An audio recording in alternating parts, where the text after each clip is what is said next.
So excited about my latest cookbook.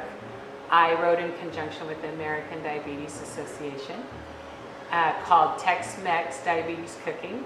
It has over 140 wonderful recipes that we live on every day in the Southwest. Tacos, tamales, enchiladas, burritos, lots of fun appetizers, nachos, queso, side dishes that are like chopped salads, and lots of wonderful veggies. So I'm really excited about the book, and it should be out in a few weeks. Just topped it off with some sweetened, light sweetened. So I think that there's a lot of tips in the cookbook.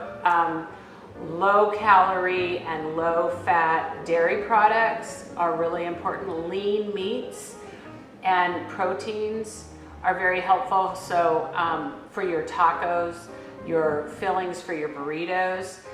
Also, I think that you can add volume to anything to fill you up. So like with tacos, you can put your filling in there, and it's usually so flavorful if you're seasoning it well that you don't need a lot of meat, lean meats, chicken, just enough, and then really pile it high with your vegetables, your greens and your onions, and add some bell pepper and just really make it flavorful. And then your salsas, your salsas are really vegetables. So really, add flavor with salsas, volume with vegetables and produce, and then really flavor your filling. So that's one way to create, a lower calorie, lower fat, but very filling taco or burrito. Because we all need to eat healthier.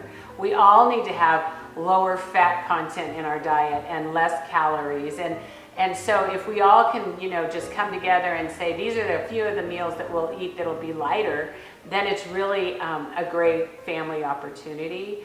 But it takes patience, it takes time at the grocery store, in prepping, in learning the recipes and understanding them. And they're all pretty straightforward, and it's all food that we eat all the time.